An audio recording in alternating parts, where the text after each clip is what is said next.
Hello, my fellow DCCU fans, and welcome to the 5th episode of the DC Cinematic Universe podcast. I'm your host, Mitchell Rosenblum, and joining me today is, well, nobody. That's right. Just me this episode. But don't worry, we're still going to talk about all the latest news on DC. But before we do that, I would like to say a few things. You might have noticed that there haven't been new episodes in a while. But things have been in the works. Just like Warner Brothers has separated their DC movies and TV shows, we have separated the DC Cinematic Universe podcast from the DC Cinematic Universe Facebook page, and we've created a Facebook page just for the podcast. There is a link for it in the description box below. We are also now on Twitter and Instagram at DCCU Podcast. So please follow us there. Also, within the next few months, we will be on iTunes. So be on the lookout for that. Well, let's get started with the first piece of news. And that is, according to Forbes, Warner Brothers are eyeing female directors to helm the Wonder Woman movie. The contenders on the list are Kathryn Bigelow, the director of Zero Dark 30, The Hurt Locker, and Point Break, Catherine Hardwicke, the director of Twilight and Red Riding Hood, Michelle MacLaren, the director of episodes of Game of Thrones, The Walking Dead, and Breaking Bad, Mimi Leder, the director of Deep Impact, Trisha Brock, the director of episodes of The Walking Dead and Saving Grace, Karen Kusama, the director of Girl Fight, and Julie Taymor, the woman responsible for the Broadway musical Spider-Man Turn Off the Dark, which I actually saw, and it's a very fun show to see. Here's what we're going to do. We're going to talk about each of these directors individually, and I'll just share my thoughts on them and what I think they'll do if they direct Wonder Woman and some stuff like that. So let's start with Kathryn Bigelow, Kathryn Bigelow is definitely the favorite to direct Wonder Woman. And she's probably she's my number one choice too. She's a great director, plus she's a female. And that's one of the things I like. Warner Brothers are going after female directors for this, which I think is absolutely great for Wonder Woman. I think to tell a great Wonder Woman story, a female perspective is needed. Because Wonder Woman is, besides being a superhero, is a symbol for women's rights and feminism and everything like that. So I think a female perspective is necessary for Wonder Woman, especially a Wonder Woman movie. And Kathryn Bigelow is definitely one of the best directors and the best female directors working today. And her movie Zero Dark 30, The Hurt Locker, these are Oscar-nominated movies. One of them won her Best Director, or Best Picture, whichever one. She has an Oscar. She's an Academy Award-winning director. But the thing with her is, I don't know if she would do Wonder Woman, simply because Wonder Woman on film is an unproven property.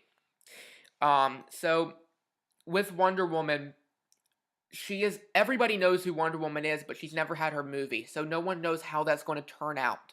And I don't know if Kathryn Bigelow would take a risk on Wonder Woman and risk her reputation, because what if it's bad? Then it falls on her. And I don't know if she'd want to risk that. I would love to see her risk that. I love her movies. My favorite one of hers is Point Break. Point Break is definitely not one of her great films, but it's fun, and it's just Patrick Swayze and Keanu Reeves. It's a fun movie. But so let's move on to the next director. Kathryn Bigelow's definitely my number one choice, but I don't think she'd end up doing Wonder Woman. But let's move on to our next tier, and that is Catherine Hardwicke, who directed Twilight and Red Riding Hood. Now, I am not a Twilight fan. I'm going to be honest. I don't like Twilight that much. Never have. Never will. Red Riding Hood, on the other hand, I enjoyed. It was not a great film by any means of the word great, but it was good. It was fun, you know? But I don't know if I'd want Catherine Hardwicke to direct it because nothing I've seen from her shows me that she is capable of handling a Wonder Woman movie. Like everything she makes has female characters, but they're not strong female characters. They're female leads, but they're not strong characters. They're just kind of there. And Wonder Woman shouldn't just be there. She should have a real strength to her and be a strong character. And I don't know if Catherine Hardwicke can pull that off. If she ends up directing it, I hope she can, but I don't know if she could. Let's move on to the next director, and that is Michelle MacLaren, who has directed episodes of Game of Thrones, The Walking Dead, and Breaking Bad. Now, this is the director I think is the most likely candidate for Wonder Woman. She seems like she would do it in a heartbeat, and she seems like she would be incredible doing it. Her episodes of Game of Thrones are some of the most action-packed, and Wonder Woman's definitely going to have action in it. Besides that, Game of Thrones is also mythological, whereas Wonder Woman is mythological as well. So I can definitely see her doing it. To draw a comparison to Marvel's Thor, which is, like Wonder Woman, mythological, got a Game of Thrones director to direct their first movie. Alan Taylor directed it, and he did an amazing job with it because he had experience in that mythological department. Michelle MacLaren does too. Also, unlike Catherine Bigelow, she is not huge. People know Catherine Bigelow's name. Michelle MacLaren is not a name, at least not yet. Wonder Woman can make her that. I think she would take the risk of directing an unproven property, I think, at least. And I would love to see her do it. I think she definitely has the capabilities. I think she can make an incredible Wonder Woman film. But let's move on to the next director, and that is Mimi Leder, who directed Deep Impact. And I'm going to be honest with you, I don't know much about Mimi. I've never seen Deep Impact. So whether she does it or not, I don't know. I hope she does a good job if she does it. That's all I can say, because I don't really know much about her or Deep Impact. So let's move on to the next director, and that is Trisha Brock, who directed episodes of The Walking Dead and Saving Grace. Now, I've never seen Saving Grace, but I am a fan of The Walking Dead. I've seen every episode. I'm not completely sure which episodes Trisha Brock directed, but most episodes of The Walking Dead are directed incredibly well. So, if she were to take over Wonder Woman, she can handle the action aspect of it. I think she can handle working with actors. I think she would do good. All directors can handle working with actors, or at least they should. If they can't, they have no business directing. But Trisha Brock, I think could do a good job if she was the director. Let's move on to the next one. And just like Mimi Leder, I don't know much about her, and that is Karen Kusama, who directed Girl Fight. I've never seen Girl Fight, just like I've never seen Deep Impact. So just like with Mimi, if she does end up directing Wonder Woman, I hope Karen Kusama does a good job. I can't say much about her or her abilities because I've never really seen her movies. But let's move on to the next one, the last but not least, Julie Taymor, who was the woman responsible for the Broadway musical Spider-Man Turn Off the Dark. Now, like I said before, I've seen this show. It's a fun show, very fun. My one concern with Julie Taymor is directing a musical, a Broadway show, is a lot different than directing a film. So we would have to see if she directed Wonder Woman, how she would transfer over from the stage to the screen. We'd have to see. And, you know, she can definitely handle spectacle, because Spider-Man Turn Off the Dark was a huge spectacle, and Wonder Woman's going to have that in it. But I don't know. We'll have to see what Julie Taymor does. Let's move on to the next piece of news. We're done with that. Basically, Catherine Bigelow is my number one choice. I don't think she would do it, and I think Michelle MacLaren would be the most likely candidate. I will tell you this, though. The one person I was very surprised not to see on the list, she has her directorial debut film coming out this year, and it's definitely lining up to be an Oscar contender. It's coming out on Christmas. It's called Unbroken, and that director is Angelina Jolie. And I honestly, besides Catherine Bigelow, she's probably my second choice to take over the role. I haven't even seen Unbroken yet, but because it's not out yet. But just watching all the trailers, Angelina Jolie, besides being a great actress, she has the capability to become an excellent director. She will be the female Ben Affleck in a way that has it all. Like Ben Affleck now is a director, writer, and actor, and he does them all extremely well. Angelina Jolie seems like that's who she's going to become. A great director, writer, and actor. Does them all extremely well. So think about it. Warner Brothers has Ben Affleck. Think if they can get Angelina Jolie on board. They can have be pretty cool. But, so let's move on to the next piece of news, and that is also about Wonder Woman. According to Bleeding Cool, a rumor has surfaced that the first Wonder Woman movie will be set in the 1920s, and the sequel will be set in World War II. In the first movie, the beginning will be on Paradise Island, with warring Amazon factions vying for control.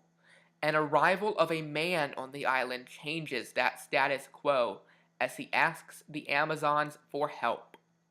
Not necessarily Steve Trevor either, because when Wonder Woman joins him on his return to the world of man, we all discover that it is the 1920s, and the film will then show Diana exploring that world, a world where women have only just got the vote from her unique perspective.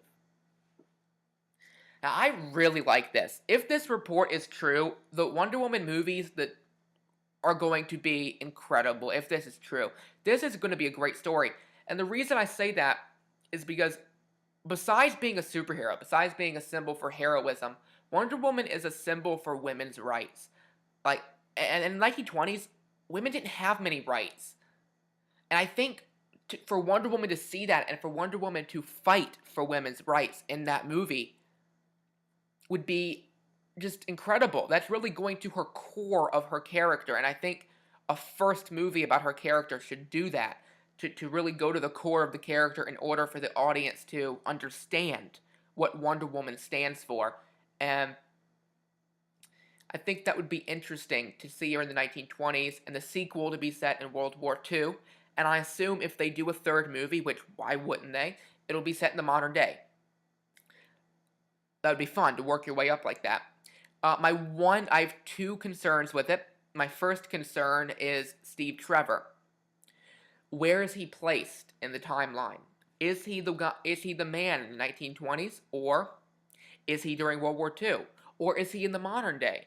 Where is he? I think this would be interesting. It would be changing up from the comic books, but these are the movies, not the comic books, and we need to remember that just because something happens in the comic books one way doesn't mean it's going to happen in the movies the same way. Here's what I think would be cool. I think Steve Trevor should be the man in the 1920s that lands on Paradise Island or Themyscira, and Wonder Woman had to bring him back to man's world. Now, what would be interesting about that is it would draw up a comparison between, over the Marvel side, Captain America, draw up this comparison. Steve Trevor is to Wonder Woman what Peggy Carter is to Captain America. Steve Trevor would be very old in the modern day, if he's even still alive. But here's the dynamic that would be great. In 1920s, they meet, right? They have a romance. We know they're going to, because they're Steve Trevor and Wonder Woman are like Superman and Lois Lane. They have a romance. Then in World War II, we 20 years later, their romance is still continuing, maybe a little bit, but by the end of the movie, Steve Trevor's older. Even at 20 years later, he's going to look older. Wonder Woman's going to look the same, because Amazons don't age the same way humans do. They, In the modern day, in the 40s, Wonder Woman is going to look the same way that she did in the 20s. So from the 20s to the 40s, Wonder Woman looked the same. From the 40s to the modern day, Wonder Woman looks the same. Steve Trevor, on the other hand, is going to age. From the 20s to the 40s, he's going to look 20 years older. From the 40s to the modern day, he's going to be an old man, maybe even dead. To see how that relationship progresses between each movie as Steve gets older, but Diana, Wonder Woman, stays the same. I think that would be very interesting. I think that would be a great add a new dynamic to the character that we haven't seen before, and I think that would be very interesting. My other concern, though, besides Steve Trevor, has to do with Superman, Man of Steel. In Man of Steel, it is portrayed that Superman is the first hero to come out on Earth. He's the first one that has superpowers, the first one that the world reacts to. Perry White even has the line, "Can you imagine how the world would react if they knew there was someone like this out there?" Well, if Wonder Woman was in the 20s, people, and she used her powers, people would already know. So I don't think, if the Wonder Woman takes place in the 1920s, I don't think she uses her powers in front of people. I think she secretly uses them, and she hides the fact that she is superpowered. Or maybe they'll write something in to where, somehow they'll write an excuse in to why the world didn't know about her, maybe. I don't know. But it'd be very interesting to see her in the 1920s and 40s and World War II era if this rumor turns out to be true, which I hope it is, because I think it would add a whole new dynamic to the character. But let's move on to the next piece of news here, and that is, according to Deadline, Jesse Eisenberg is in talks to reprise his role as Lex Luthor in Suicide Squad. Now, this is interesting. This is really interesting, because what it sets up is what is he for the Suicide Squad? Is he a member of the squad? Does he get captured at the end of Batman v Superman and he becomes a member of the Suicide Squad? That would be interesting. Or is he funding the Suicide Squad? Does he escape arrest after Batman v Superman, not get any blame for anything, and keeps his billions and funds the Suicide Squad? Now, which direction do they go? If he's a member of the squad, that would be very interesting. I'd like to see that, because Lex Luthor, he's an arrogant, egotistical person. He's going to think he is the best guy in the room, the strongest guy in the room, even when you got Deadshot over there, who's better with a gun. Better with a gun, can aim a lot better, can hit a target anywhere in the room, but Lex is going to think he's better than him. And that would be an interesting dynamic to see. Amanda Waller is going to be in charge, right? She's going to be the head guy. But Lex is going to think he's in charge when she's in charge. So, to see that dynamic play out, that would be very cool, I think. It'd be very cool. With funding the squad, that would be a little bit more interesting, because that makes Lex the boss. If he's funding them, that makes him Amanda Waller's boss, and so forth, and the squad's boss with Deadshot, Harkness, probably Harley Quinn, makes them all their bosses. So that would be interesting, I think. But with the Jesse Eisenberg reprising his role in it, if this turns out to be true, that means we'll see Batman v Superman, and that we'll see Jesse Eisenberg. Then a few months later, on August 5th, we'll see him again in Suicide Squad. So that would be, that shows, what it also shows, though, is that Warner Brothers definitely has a plan for their universe. It's not just releasing one movie after the other, hoping one sticks. They have a set plan. The fact that they're negotiating with Eisenberg to reprise his role means they have a plan for the character Lex Luthor, and they have a plan for Suicide Squad, and they have a plan for all of their movies. And I think that plan is going to turn out to be amazing. We're going to get the best cinematic universe we've ever had. I think it'll even beat Marvel at one point. I hope it will. I'm a DC fan. I also like Marvel, don't get me wrong. I like the Marvel movies, but I think DC's characters are better. I just do. I think Marvel has great characters, like Spider-Man, who they actually don't own, Magneto, who they also don't own, Those are probably my two favorite Marvel characters, Spider-Man and Magneto, and they're completely different studios.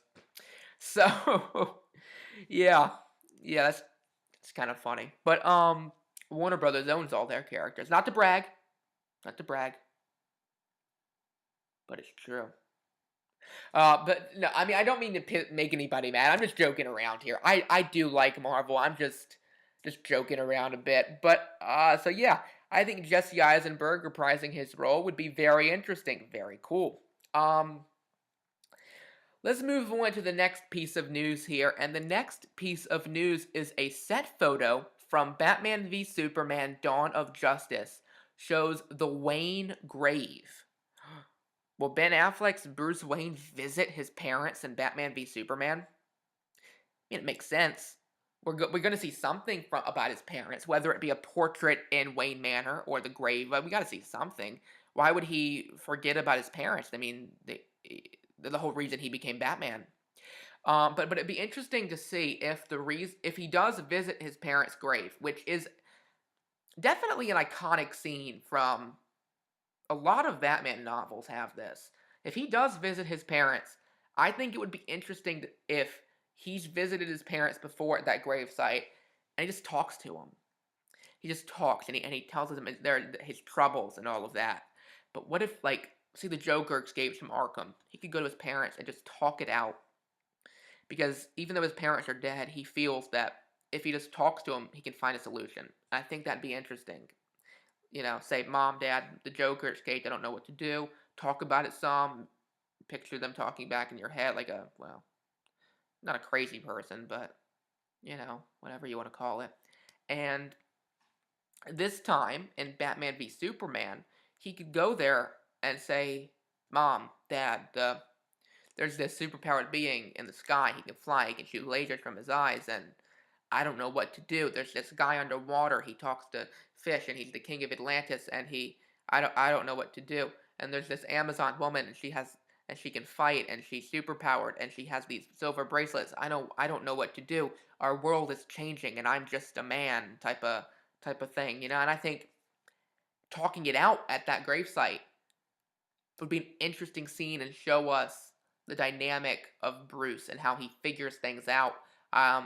I think that would be interesting. I don't know if that's the way they'll go, but I think it would be interesting. Besides that, I also really hope we see at the Wayne grave, I hope we see Jason Todd's grave right there to set up. I mean, I think we're going to see in the Batcave the tattered Robin costume. I think at least. I hope we see his grave where he died. Well, where he's buried, not where he died, obviously. But I hope we see that stuff. I hope, at least. But that's all the news we have, actually. But I did promise all of you a Q&A episode.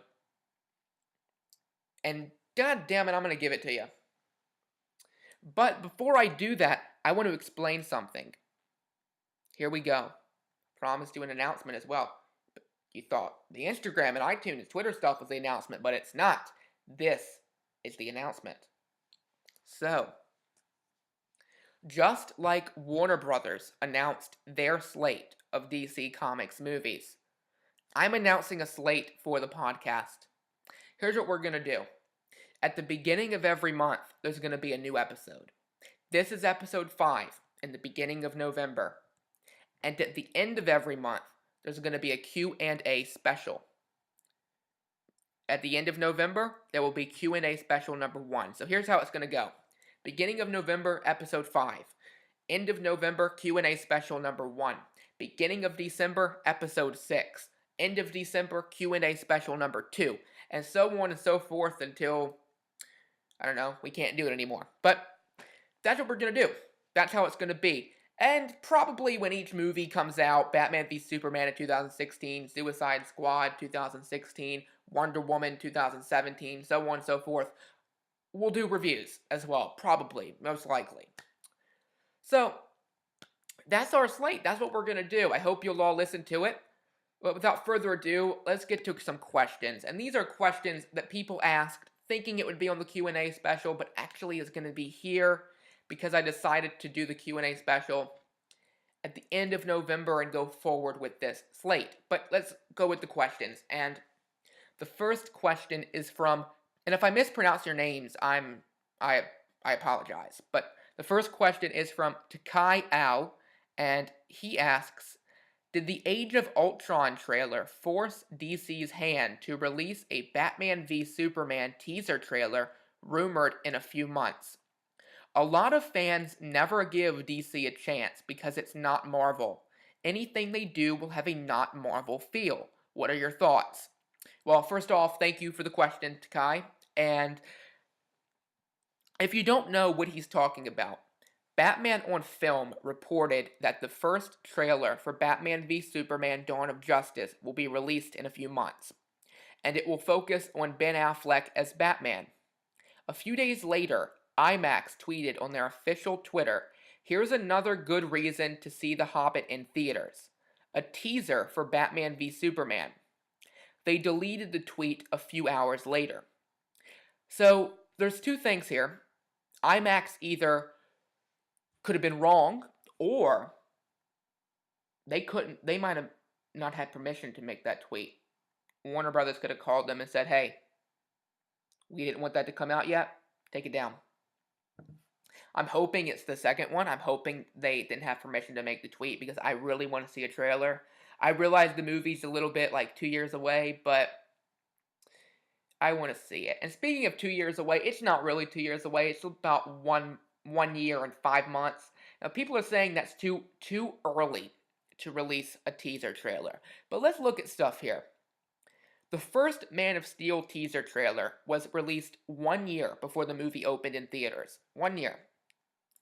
If this report is true, the first Batman v Superman teaser trailer will be released 1 year and 4 months before the movie opens in theaters, because The Hobbit opens on December 19th.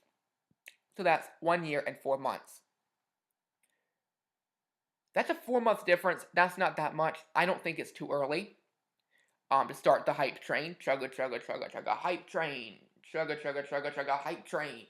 I don't think it's too early to start hyping up the movie. I mean, Marvel just had a freaking not press conference per se, but they invited all the press to a big El Capitan theater in Los Angeles, and they showed a trailer for Avengers Infinity War, which is 5 years away. They showed a little trailer from that.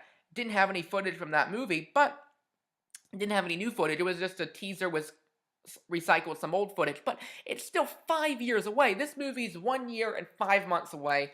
They can show a teaser trailer for it. I hope they do, because I want to see some footage of Ben Affleck in the Batsuit as Batman, and I don't know, man. I'm just really excited to see this, if they do it. But part of your question was, are they releasing the trailer because of the Age of Ultron trailer release? I don't think so. I don't think that Age of Ultron has anything to do with this release, but partly because Age of Ultron comes out in 2015, summer 2015, right? In May, I believe, 2015. Batman v Superman comes out in 2016, March. That's a 1 year difference between the two. That's 1 year away between the two of them. Anything Marvel does to promote Age of Ultron isn't going to affect Batman v Superman in any way, because they come out a year apart from each other. It would be different if they came out a month away, or 2 months, or 3 months apart from each other, but they're not. It's 1 year. So, yeah, Marvel and DC, Age of Ultron and Batman v Superman, they're not going to affect each other at all. And let's move on to the second part, and that is, a lot of fans never give DC a chance because it's not Marvel. Anything they do will have a not Marvel feel. I don't know if a lot of fans never give DC a chance because it's not Marvel. I think fans definitely give DC a chance. I mean, the Dark Knight trilogy, not part of the DC cinematic universe, but besides Man of Steel is the previous DC movie. People love those films. I love those films. They're incredible. Everybody loves the Dark Knight trilogy, or at least most people do. They're not Marvel. They have a completely different feel in the Marvel movies, but people love them. The reason people love them is because they're great films. Now, Man of Steel, on the other hand, I like Man of Steel. A lot of my friends like Man of Steel. I understand most of the complaints. I do. There are a lot of things that the movie could have done better. But, It's a good movie to set up the universe. And I think Batman v Superman is going to be even better than Man of Steel, partly because of Chris Terrio, who is writing the script. He's an Academy Award winning writer who wrote Argo. I mean, this guy knows what he's doing writing a script, and I think not that David Goyer, who wrote Man of Steel, doesn't know what he's doing. He does, but I don't think he's on the level of Chris Terrio, and I think Chris Terrio is going to deliver an excellent screenplay.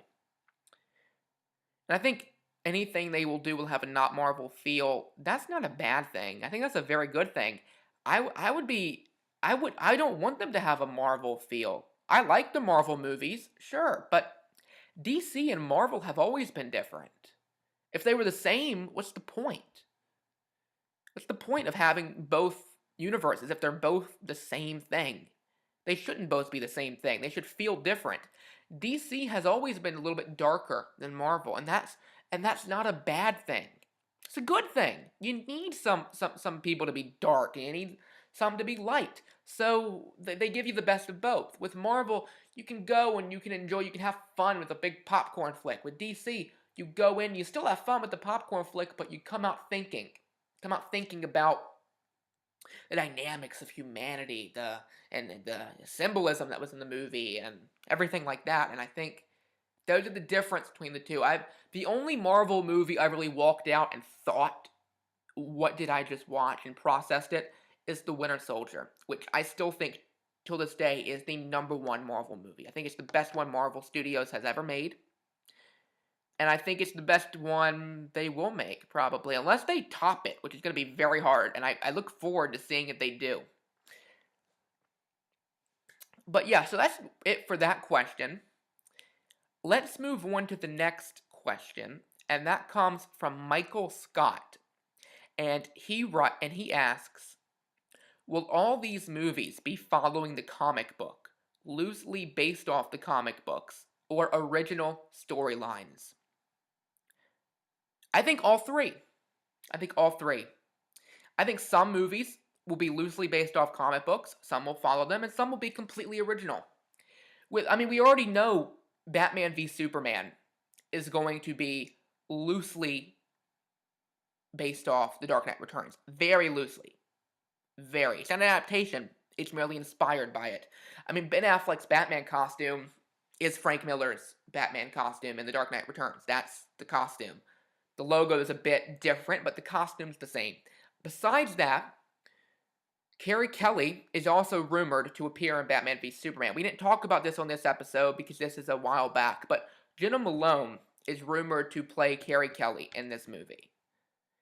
And it makes sense, and I don't have a problem with it. There's lots of other people that have a big problem with the Carrie Kelly character, but I don't. I like Carrie Kelly. I'm not a huge fan of the character. I prefer some of the other Robins, like Dick Grayson and Damian Wayne are probably my two favorites. But I like Carrie Kelly. Honestly, Carrie Kelly would probably be my third favorite Robin behind Damian Wayne.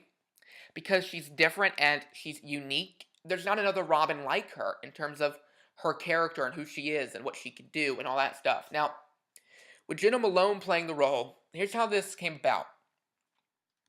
A couple months ago, Jenna Malone visited the set of Batman v Superman.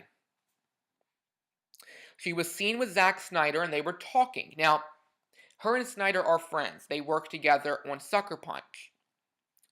She later said that she was just visiting the set and nothing, they were just talking to Snyder, visiting the set.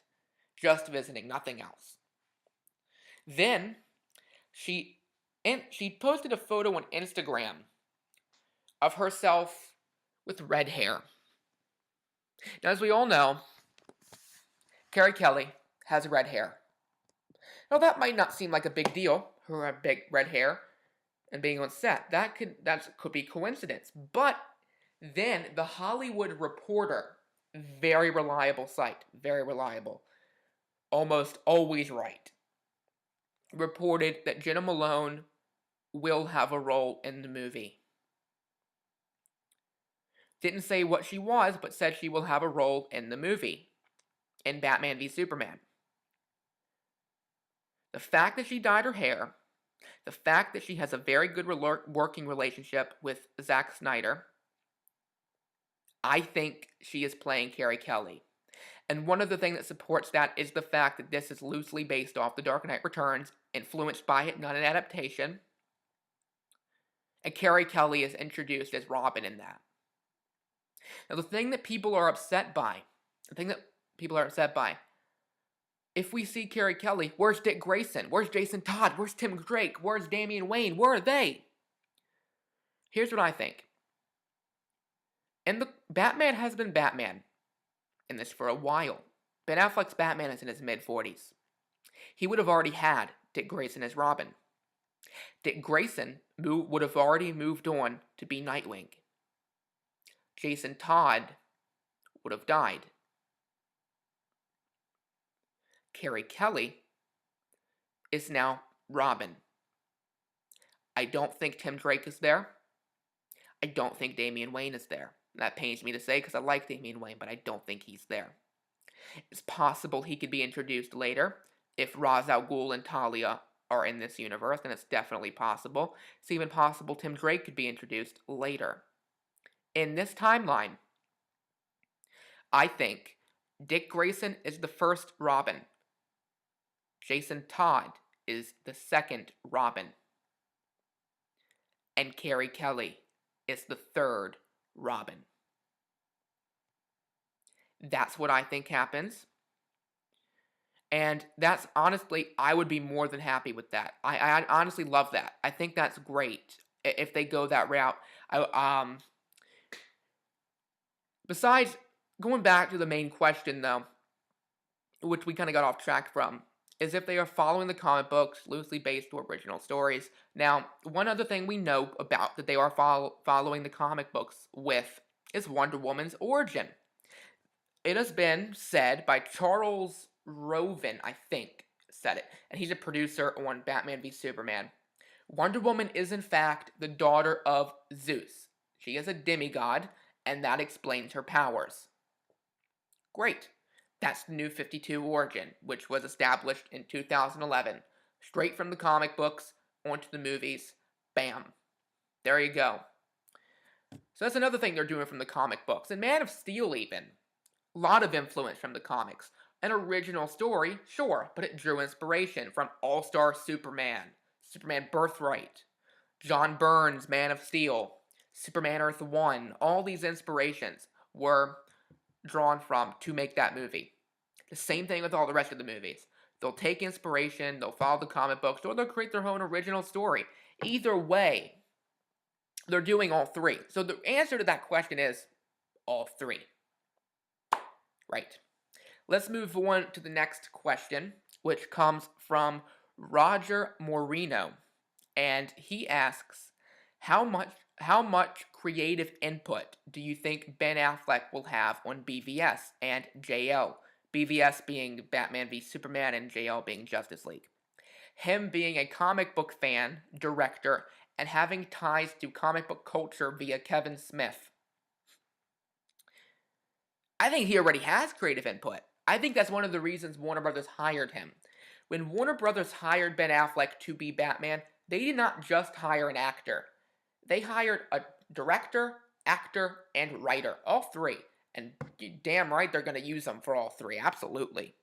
I mean, Ben Affleck is one of the best creative forces in Hollywood right now. I mean, the guy can do everything, really. There's nothing he really can't do right now in terms of movies and motion pictures and all that sort of stuff. He can do it all.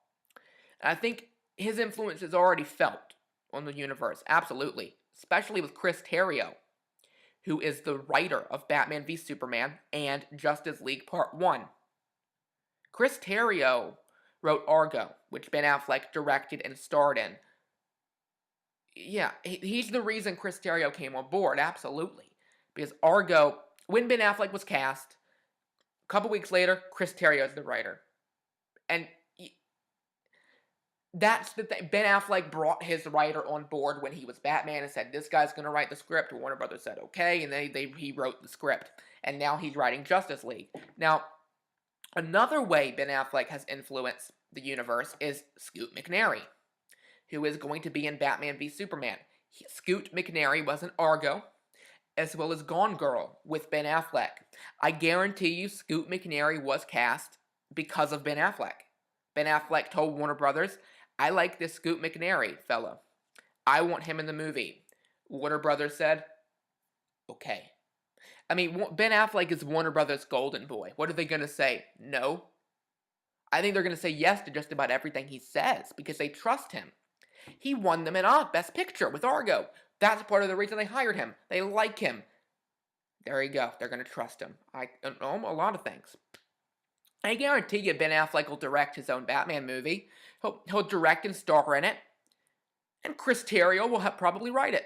Or someone else will write it. But probably Chris. Him and Affleck seem to get along very well. So there's that. And I actually hope, getting off track here a bit. I really hope the first Ben Affleck solo movie as Batman is Batman Under the Red Hood. I really hope it follows that. Because if I'm not mistaken, I hope Batman v Superman, and I've said this, Dick Grayson is Nightwing already. Jason Todd's dead, Carrie Kelly's Robin. If Jason Todd's dead, I really hope we see his tattered suit in the Batcave, and we see the tattered Robin costume encased in the glass memorial case. That would just be, wow. Shot from the comic books, Bruce Wayne standing there in front of the case, just wow. Tears, chills, everything, feel all emotions during that scene. That would be awesome, but that would also set up for Under the Red Hood, for Jason Todd to return via Ra's al Ghul and the Lazarus Pit. Can you imagine how cool that would be? To see Under the Red Hood done on screen. That would be incredible. But it would also be different than the comic book and the animated movie. Absolutely. Because if the rumors are true, and I think they are, Carrie Kelly will be there. Carrie Kelly wasn't in the comic book version, but she would be there in the movie. And that would just add a whole new character and a whole new perspective to look at it from. Batman's my favorite DC character, and I'm so happy Ben Affleck's in there as him. We're in for a show. With all these DC movies, we're in for a show. And it's going to be a good show. Great show. I'm looking forward to it. Well, that's it for this episode. For all the latest news concerning the DCCU, please like the DC Cinematic Universe Podcast Facebook page and follow us on Twitter and Instagram at DCCU Podcast. Links are in the description box below. Till next time, which will be at the end of the month for the Q&A special, goodbye.